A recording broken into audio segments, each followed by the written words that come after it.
오늘은 하나님의 은혜의 풍성함이라는 제목으로 말씀을 나누겠습니다.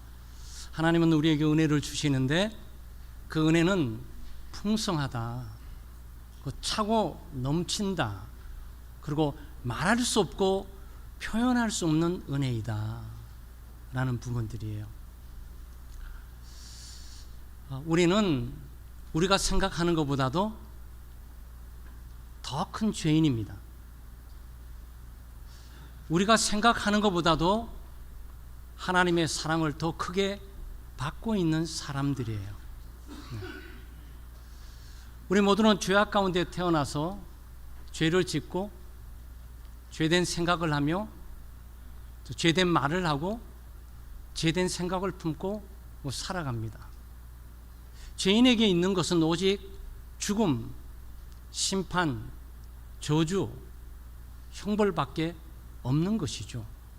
그런데 하나님은 사랑이 넘치시고 우리에게 자비와 공의를 베푸셔서 우리의 죄를 용서하시고 무엇보다도 우리를 창세전에 예정하시고 그리고 예수 그리스도를 보내주시고 십자가에서 우리를 대신해 구원을 성취하시고 또 성령을 보내셔서 우리의 속사람을 거듭나게 하시고 우리에게 믿음을 주시고 예수 그리스도를 믿게 하시고 죄의 용서를 주시고 영원한 생명을 주시며 하나님의 자녀의 신분을 주셨습니다. 이거는 하나님의 은혜이죠. 이 크고 놀라운 하나님의 은혜를 깨닫고 사는 것이 바로 우리 성도들이 믿음으로 살아가야 되는 상황입니다. 이런 은혜는 값없이 받는 겁니다. 은혜 자체라는 단어가 받을 만한 자격이 없는 사람들에게 베풀어 주시는 하나님의 호의예요.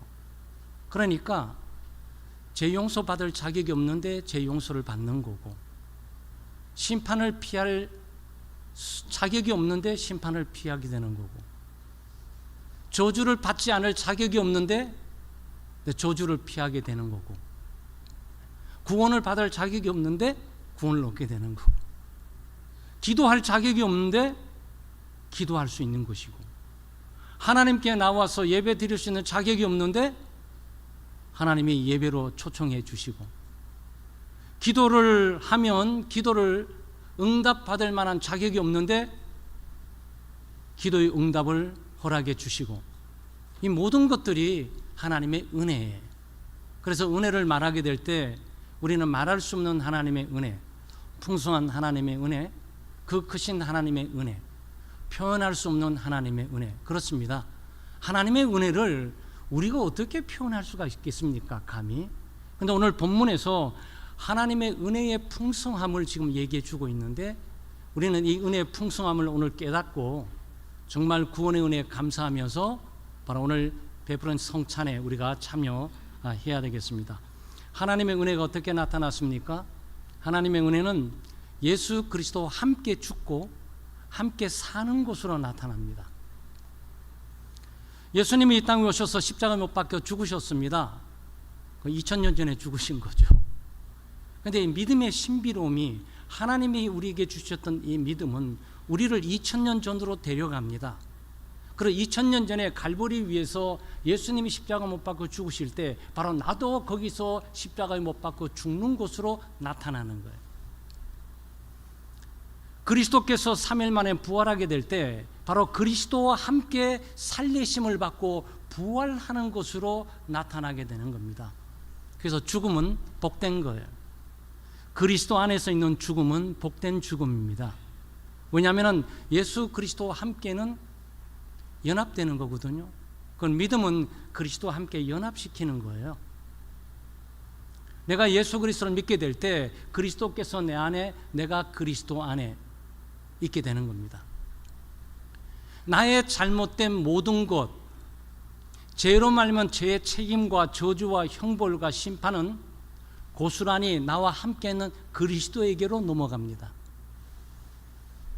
그리스도께서 완전한 순종과 율법을 완전히 성취하는 것과 죄의 값으로 죽음을 지불하는 것과 심판과 저주를 다 갚아버리는 모든 공로, 또 3일 만에 부활하게 되는 그 새 생명에 대한 생명 전체를 내 것으로 가져오게 됩니다.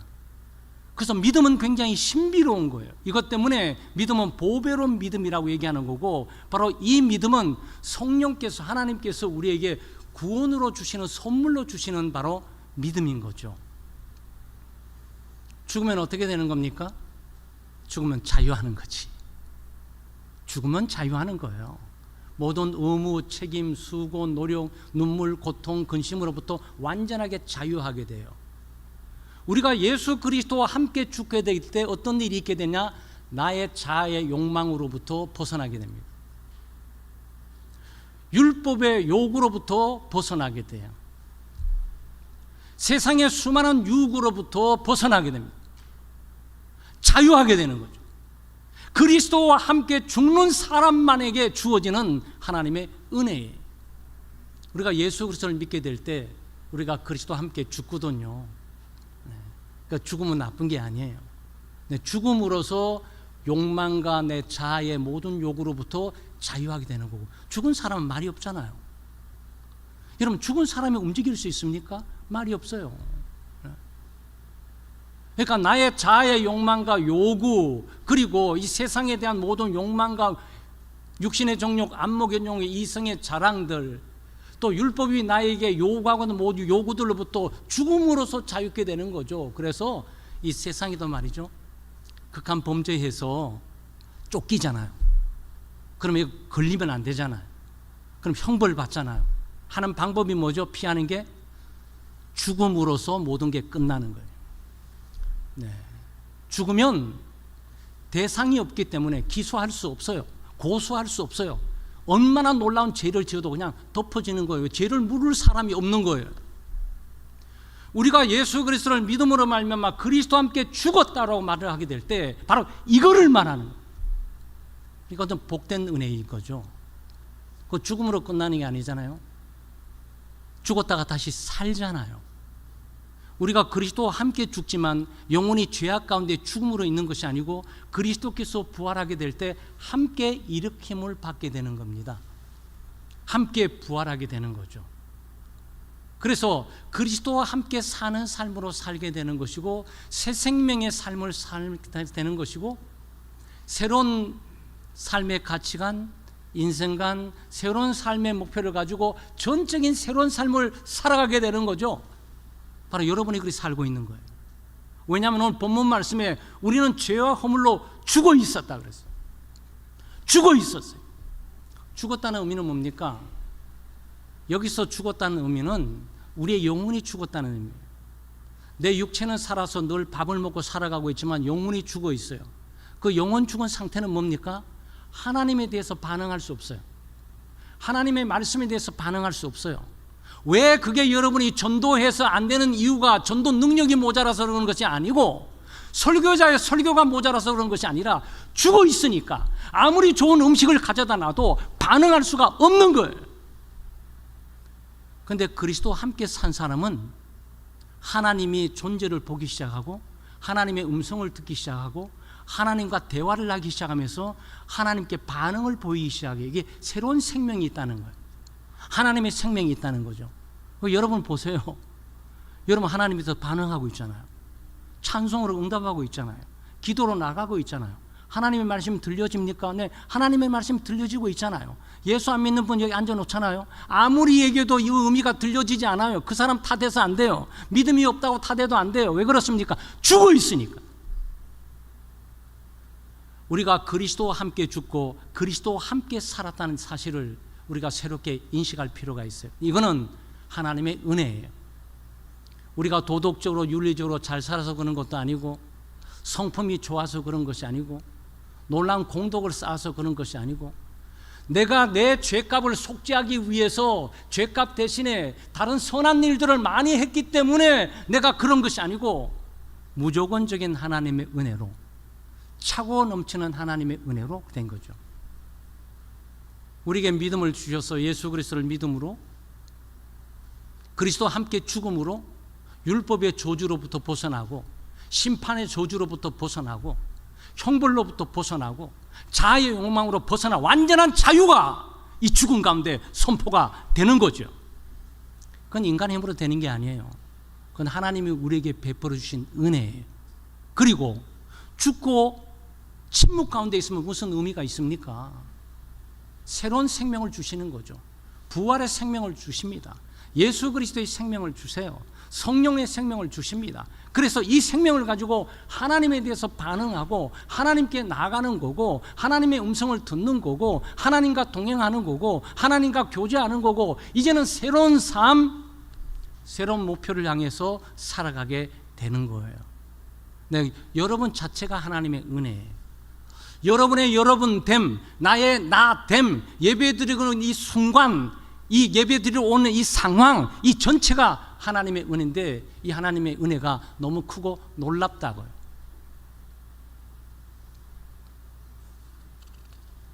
그리고 그리스도와 함께 하나님의 보좌에 앉히셨어요. 여기 보게 되면 6절 말씀이죠. 또 함께 일으키사 그리스도 예수 안에서 함께 하늘에 앉히시니. 여러분, 이게 무슨 말이에요? 함께 하늘에 앉히시니. 자, 여러분, 그리스도와 함께 그리스도께서 과거에 죽으셨어요. 예수님의 십자가의 믿음으로 말미암아 여러분이 과거에 그리스도와 함께 죽습니다. 그리스도께서 부활하셨어요. 지금 여러분이 그리스도의 부활의 생명을 가지고 지금 새로운 생명의 삶을 살아가고 있습니다. 그리고 여러분이 지금 위치가 어디라고요? 네, 하늘에 있다고. 여러분이 하늘에 앉아 있다고. 거기 예수 그리스도께서 거기에 계시는데 거기에 함께 거기에 앉아 계신다고. 하늘에 있다는 것은 무슨 뜻입니까? 히브리서 8장 1절 말씀에 지금 우리가 하는 말의 요점은 이러한 대제사장이 우리에게 있다는 것이라. 그는 하늘에서 지극히 크신 이에 보좌 우편에 앉아 계시느니라. 네, 오늘 에베소의 바울 사도는 하늘에 앉아 있다라고 말을 하고 있고, 히브리서 기자는 하늘인데 그 하늘에 하나님의 우편 보좌 옆에 앉아 있다. 누가? 예수 그리스도께서. 그런데 에베소에서는 예수 그리스도와 함께 여기에 앉아 있다. 지금 그 얘기를 하고 있는 거예요. 여러분, 지금 시제가 뭐예요? 미래에 앉아 있을 것이다? No, 아니에요. 내가 예수를 잘 믿거나 못 믿거나 또 잘 믿고 헌금 많이 하고 봉사 많이 하다 보면 나중에 앉게 될 거다? 아니에요. 예수님의 재림에 오시는 그날 앉게 있겠다? 아니에요. 예수를 믿었던 어떤 순간, 그리스도와 함께 죽었던 그 순간, 그리스도와 함께 살았던 새 생명을 얻었던 바로 그 순간, 그 위치는 하나님의 우편 보좌라고. 여러분, 하나님의 우편 보좌의 의미를 알고 계세요? 네, 하나님께서 천지의 창조주뿐만 아니라 만주의 주 만왕의 왕으로서 이 보좌 위에 다스립니다. 감히 보좌 옆에 와 앉을 수 있는 사람 누굽니까? 황후도 여기 못 앉아 있어요. 그럼 황제의 오른편에 황후도 못 앉아 있어요. 차기 대권 후보는 황세자가 앉는 자리는 왼쪽 저기에 자리가 그렇게 배치되는 거예요. 왕세자, 차기 임금될 사람이죠. 그리고 대신들 쫙 앉아 있어요. 근데 이 우편에 여기 지금 예수 그리스도가 하나님과 함께 앉아 계세요. 그런데 여러분과 제가 바로 여기에 같이 앉아 있다고. 우리의 위치와 신분이 얼마나 영광스럽고 놀라운 것인지를 우리에게 말해주고 있는 거예요. 여러분, 이 효력은 그런 거예요. 예수님이 십자가 못 박혀 죽으셨잖아요. 과거에 한 번 계속 오셔서 계속 죽으셔야 하는 겁니까? 예수님이 우리의 죄를 용서하시기 위해서 한 번 죽으시고 안 되니까 또 오셔서 또 죽으시고 또 오셔서 또 죽으시고 또 오셔서 또 죽으시고 이런 겁니까? 아니죠. 예수님의 한 번의 죽음은 모든 죄를 영원토록 사할 수 있는 효력을 가지고 있어요. 과거 한 번의 죽음이 현재와 오고 오는 모든 세대에 죄 용서의 근거를 주고 있는 효력을 가지고 있어요. 우리가 예수 그리스도와 함께 믿음으로 십자가에 못 박고 죽을 때, 그리고 그분의 부활에 함께 동참하고 새 생명을 갖고 있을 때, 동시에 우리는 지금 예수 그리스도와 함께 하나님의 본 보좌에 앉아 있는 거예요. 여러분, 이 상황이 이런 겁니다. 왕이 있어요. 그리고 대신들이 쫙 있습니다. 그리고 반역죄는 개인적으로 처벌하는 것만이 아니잖아요. 가족을 몰살시키잖아요. 몇 대까지? 네, 상황에 따라서 7대, 9대까지 전부를 찾아가지고 전부 몰살시키는, 그게 반역죄예요. 우리가 죄인 되었고 영원히 죽어 있었다고 말을 하게 될 때 하나님께 간절히 반응하지 않는 것만이 아니고 사탄 편에 있으면서 하나님에 대한 도전과 반역들을 계속 해오며 살아왔던 거예요. 이 반역자가 이게 딱 있습니다. 이거는 7대, 9대까지 하나님이 저주와 형벌을 가해서 심판을 해야죠. 그런데 예수 그리스도께서 우편보좌에 일어나셔서 변호를 해주십니다. 하나님, 저 친구는 죄인이지만 반역죄를 짓지만 반역죄인 죄값 죽음과 저주와 형벌을 제 목숨으로 대신 갚아줬습니다 라고 변호를 해주십니다. 하나님은 이 변호를 인정하십니다. 하나님의 아들의 변호를 인정하시고 들으시면서, 그래, 너의 죄는 사해졌다 라고 사면을 선고해 줍니다. 사면을 선고해 줄 뿐만 아니고 그리스도께서 저는 내가 부활을 가지고 온 생명과 의로움을 함께 준 자입니다 라고 얘기합니다. 너는 의로운 자다. 우리나라에서 가장 의롭고 충성스러운 사람이다 라고 여겨주시고 선언해 주십니다. 은혜 위에 은혜가 더해가는 거죠. 죽을 죄인이 살려준 것만 해도 감지덕지해야지. 근데 여기 감히 이 나라 전체에 충성된 사람이, 충성된 백성이고 의로운 자다라고 모두 선포를 하고 있으니까 아마 천사들이 깜짝 놀랐을 거예요. 천사도 흠모할 만한 그 은혜가 이걸 말하는 거예요. 근데 그것만 끝나는 것이 아니고 보는 전체 앞에서 내 양자로 내가 삼겠노라, 내 아들 예수 그리스도 옆에 오라 라고 앉아 있도록 하셨다는 거예요. 이게 뭐예요? 이걸 지금 말하고 있는 거예요. 은혜에 풍성하신 하나님의 그 크신 하나님의 사랑과 은혜의 크심을, 이거를 말하는 거예요. 예수 그리스도의 십자가에 못 박혀 돌아가신 이 사건들은 단순하지가 않아요. 그것은 죄인의 죄를 용서할 뿐만 아니고 죄인을 의롭다고 인정해 주시고 여겨줄 뿐만 아니고 죄인을 하나님의 자녀로 인정하면서 하나님 나라의 상속자로, 하나님의 우편 보좌로, 최고의 권세와 힘과 영광을 가진 자로 여겨주는 거예요. 그래서 여러분 옆에는 천사들이 쫄병처럼 따라다니게 돼 있어요. 하나님께서 보호자들을, 경비대원들을 그렇게 파송해 보내는 거예요. 여러분, 제가 무슨 그런 자격이 있습니까? 무슨 그런 권리가 있어요? 그래서 우리는 이게 웬 은혜인가, 웬 사랑인가, 웬 감사인가 우리가 노래하고 찬양을 하게 되는 지점이 바로 여기인 거죠. 사랑 여러분, 우리를 향한 하나님의 은혜, 그 크신 하나님의 사랑, 그 크신 은혜를 잘 깨달아야 됩니다. 나 같은 죄인, 저주와 영원한 형벌과 심판을 받아서 지옥의 가장 낮은 곳에 임할 수밖에 없는 죄인을, 죄를 용서하시고 지옥에서 건졌을 뿐만 아니고 의롭다고 상 주는 사람이라고 선포하고 여겨줄 뿐만 아니고 자녀의 신분을 허락하시고 자기의 가장 큰 오른편은 절대적인 권세를 말합니다. 절대적인 권세, 능력, 영광, 힘을 말을 하게 될 때 하나님의 우편 보좌를 말하고 있는 거예요. 그리고 여러분, 왕들을 이렇게 보시게 되면 어떤 왕이라도 우편에 앉을 수 있는 사람은 없습니다. 뭐 어떤 예식하고 왕이 결혼식 할 때 감히 앉아서 황후가 지금 왼쪽에 앉아 있을 뿐이지 오른편은 아무도 못 앉아요. 그것은 왕과 같은 것을 말하고 있는 거예요. 왕의 권세를 가진 자만이 여기 같이 있을 수가 있는 거죠. 그런데 여러분을 그렇게 높이셨다고. 여러분, 이게 믿어지세요? 이게 이거는 표현할 수가 없어요. 이거는 그냥 성령께서 깨닫게 하셔서 감동하고 감격할 뿐이에요. 이게 복음이에요. 이게 복된 소식이에요. 나 같은 죄인을 구원할 뿐만 아니고 가장 낮은 자리에서 가장 영광의 자리로 올려줬고, 예수 그리스도는 가장 영광스러운 자리에서 가장 낮은 자리로 내려오셨고, 우리가 믿음으로 그리스도와 연합하는 것 때문에 가장 낮은 자리에서 가장 높은 자리로 성격에 가 있는 거예요. 여러분 이 땅에 부러울 것이 없어요.